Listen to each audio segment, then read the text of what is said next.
I never imagined I'd be the kind of man to cross that line. I thought I had my limits, my principles, my sense of what was right and wrong. But sometimes, temptation doesn't come crashing into your life in some dramatic way. Sometimes, it walks in quietly, smiling like family, and you don't realize what's happening until you're already too far gone. Her name was Clara, my wife's younger sister. She was in her mid-20s, newly single, vibrant, and unpredictable in that way that made every room feel warmer when she entered. My wife and I had been married for nearly 7 years, and though I loved her deeply, the truth was that routine had slowly settled between us like a silent fog. We talked, we laughed, we shared responsibilities, but the spark, that raw connection we once had dimmed without either of us noticing when.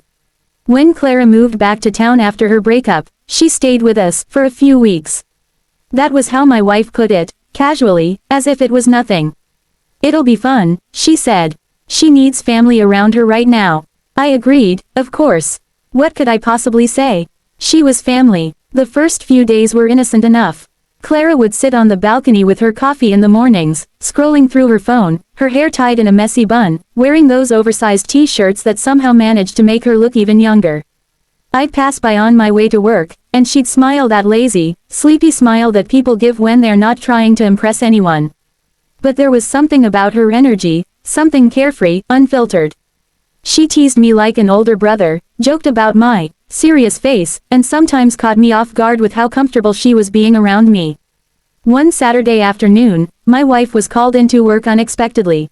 Clara and I were left at home, the house unusually quiet. We were watching some mindless show on Netflix, and somewhere between laughter and conversation, the air shifted, subtly but undeniably. She asked me a question that still echoes in my head.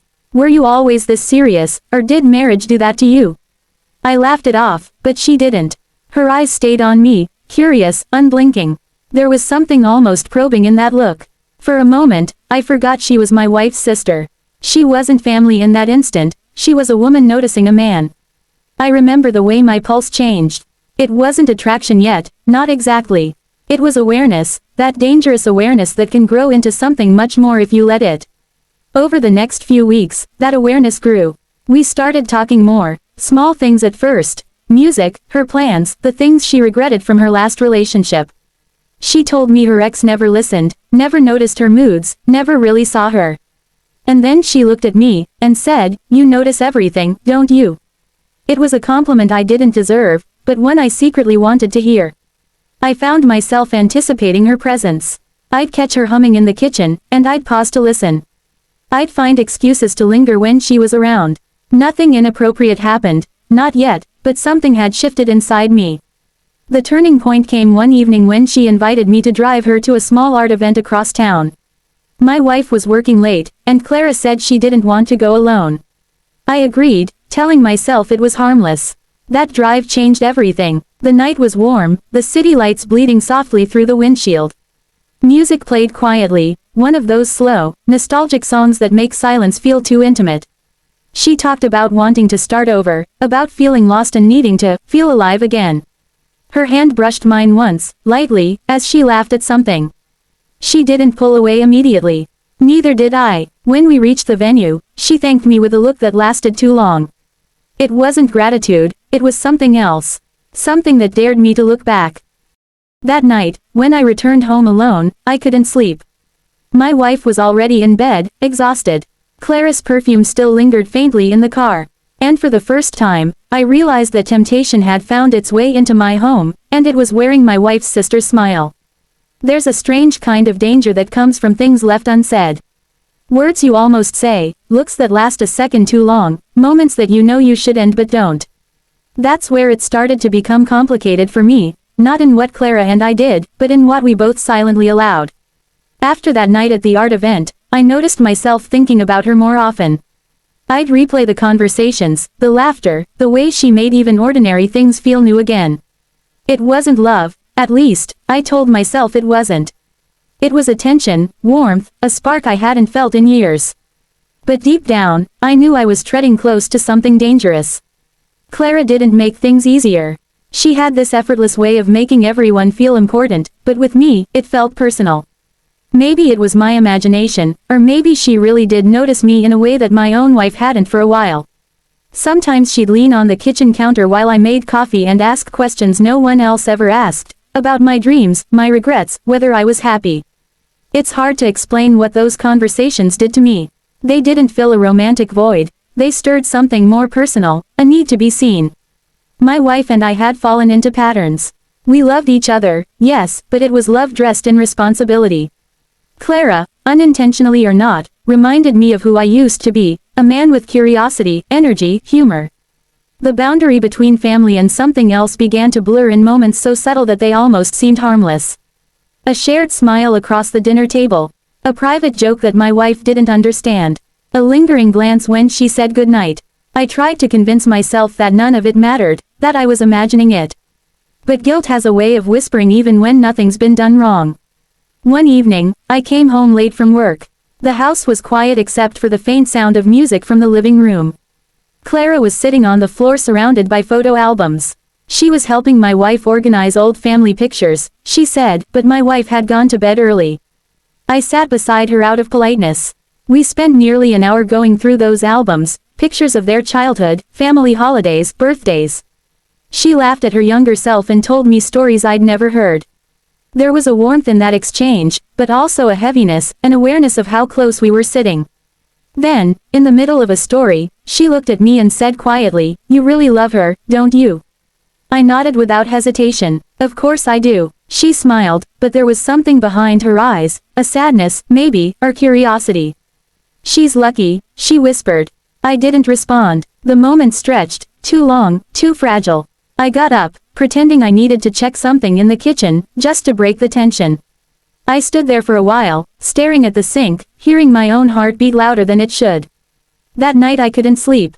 Nothing happened, not a touch, not a word out of place, and yet I felt as if I'd crossed some invisible line. I wasn't unfaithful, not in action, but I was in danger of being unfaithful in thought. The days that followed were filled with overcorrection. I avoided being alone with her. I made small excuses to stay late at work. But she noticed. She asked me one morning, with a half smile, did I do something wrong? I shook my head, but she didn't believe me. It wasn't until she decided to move out, saying she'd found her own apartment, that I realized how much space she'd taken up in my life. When she left, the house felt heavier, quieter, almost hollow. My wife was relieved for the peace, but I couldn't help feeling something different. That was when I finally understood the weight of emotional boundaries, how easily they can bend under the warmth of connection, and how impossible it can be to untangle yourself from feelings you never meant to have. I told myself I'd learned my lesson. That I'd move on, focus on my marriage, bury those thoughts. But life doesn't always let you turn a clean page that easily. Because just when I thought it was over, Clara came back into our lives, and this time, she wasn't alone. It had been almost 6 months since Clara moved out. Life had slowly returned to its predictable rhythm. My wife and I had settled into our routines again, the morning rush, the weekend chores, the quiet dinners where silence filled the spaces that conversation once did. But peace doesn't always mean healing. Sometimes it just means that the storm has moved out of sight. I thought about Clara less as the months passed. Or at least, I convinced myself that I did. Every now and then, her name would come up in conversation, a passing mention from my wife about how she was doing, or a photo she'd sent from her new place. I would smile, nod, pretend it meant nothing.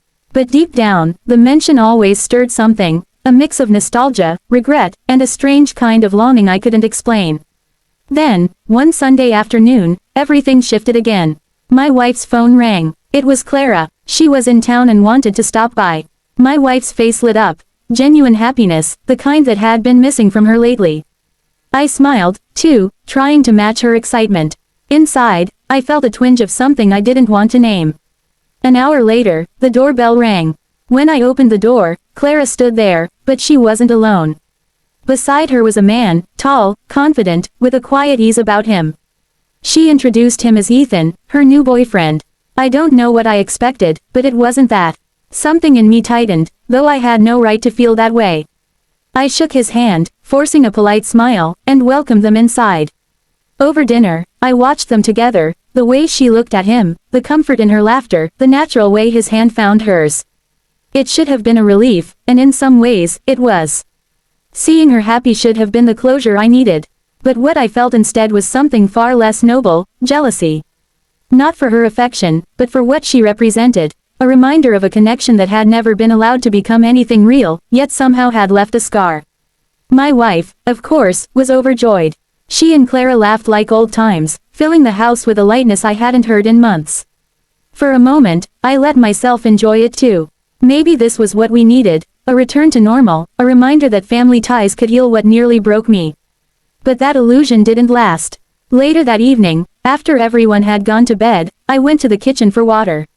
The lights were dim, the house silent. Then I heard footsteps behind me.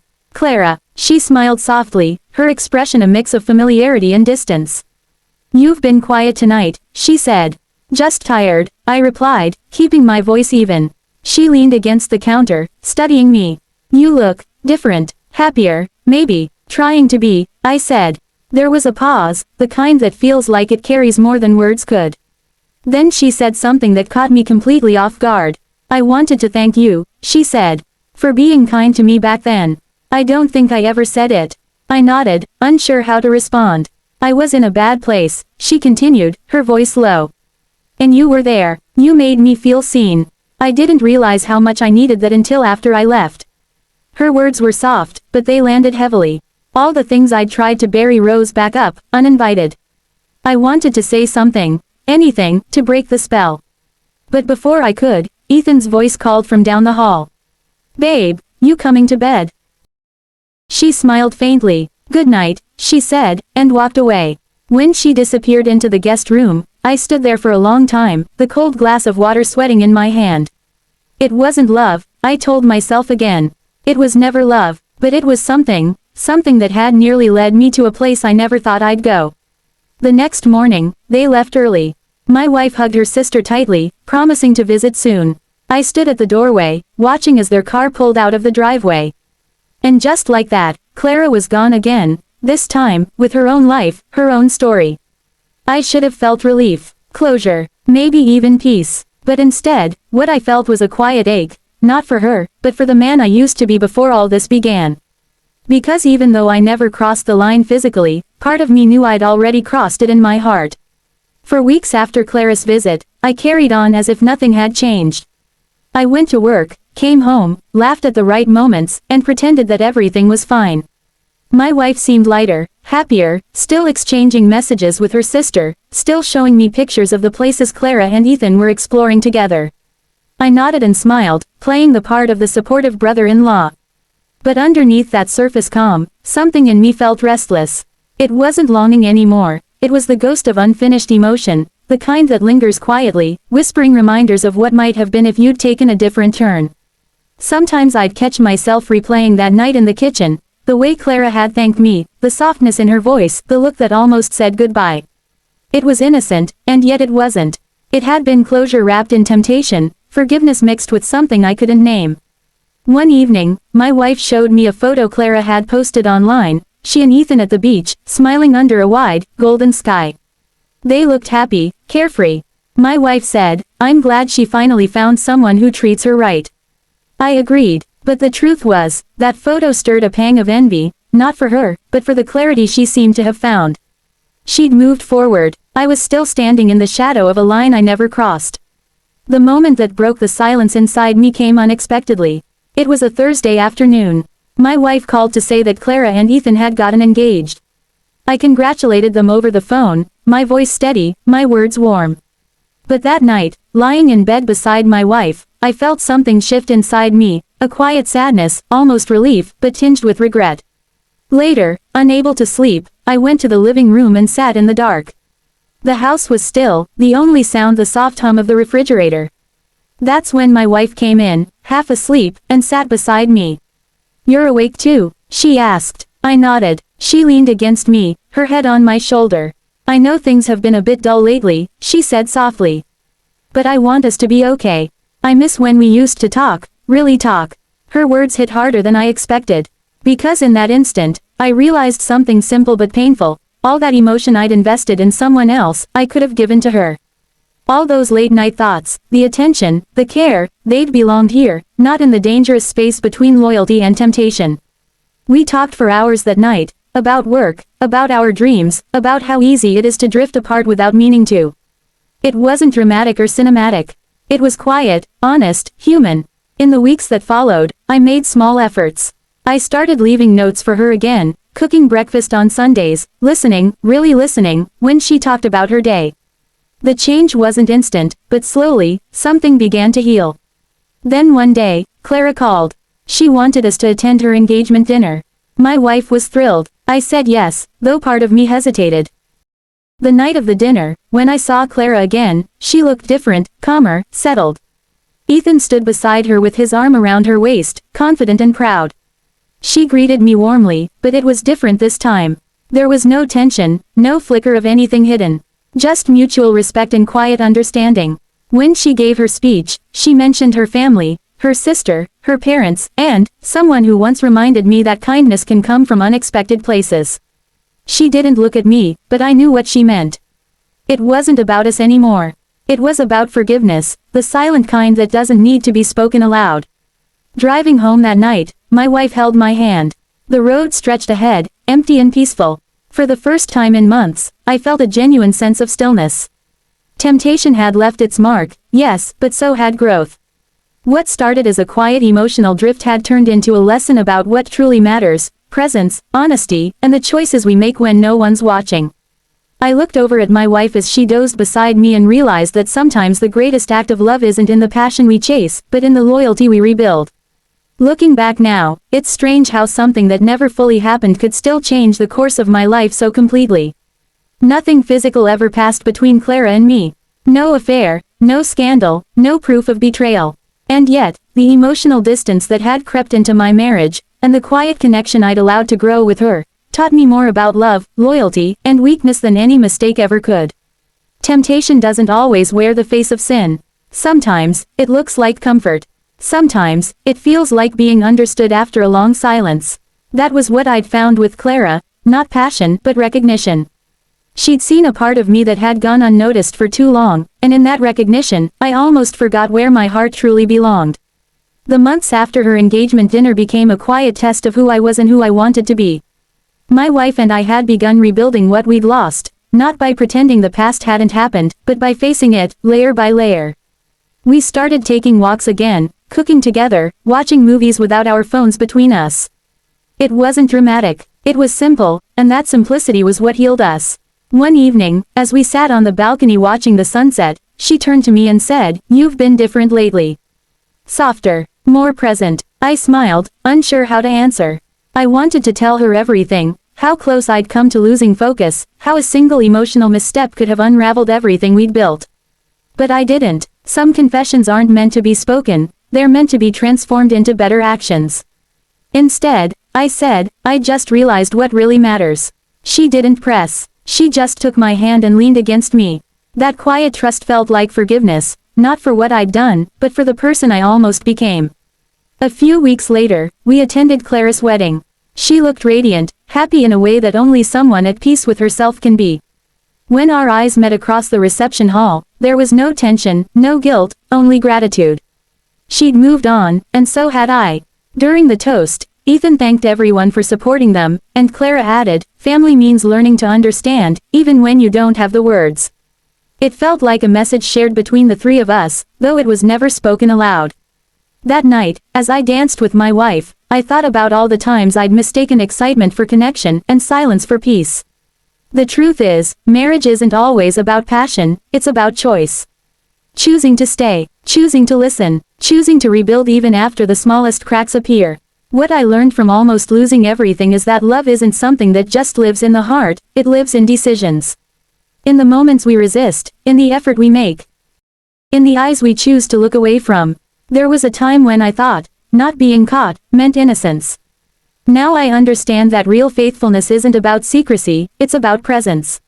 It's about being where your heart truly belongs, even when temptation tries to pull it elsewhere. Years from now, if someone were to ask me what that chapter of my life meant, I'd tell them it was a quiet storm, one that came and went without breaking the house, but left it stronger. Sometimes, the hardest lessons don't come from what we do wrong, but from what we almost do. And maybe that's the real secret I've learned, that every marriage, every bond, is tested in silence before it's ever tested in action. It's not the fall that defines us, it's the choice to step back before we lose ourselves completely. So yes, I had a moment, a dangerous, invisible, emotional near affair with my wife's younger sister. But in surviving it, I learned something far more valuable than excitement or desire. I learned what it truly means to stay. Disclaimer: this story is a true life reflection shared anonymously. Names, places, and identifying details have been altered to protect the privacy of everyone involved. It is intended for mature audiences who appreciate emotionally driven, real-life experiences about love, boundaries, and redemption. Every marriage faces invisible tests, moments that quietly question our loyalty and emotional strength. Sometimes those moments come disguised as comfort, attention, or connection. But in the end, it's the choices we make in silence that define the love we keep.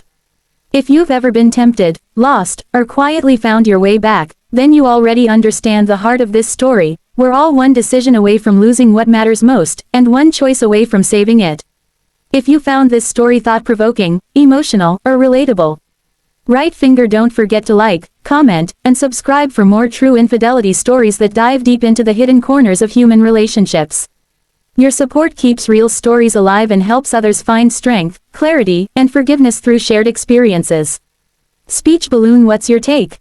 Would you forgive emotional infidelity if it never crossed the line? Share your thoughts in the comments. Someone out there might need your perspective.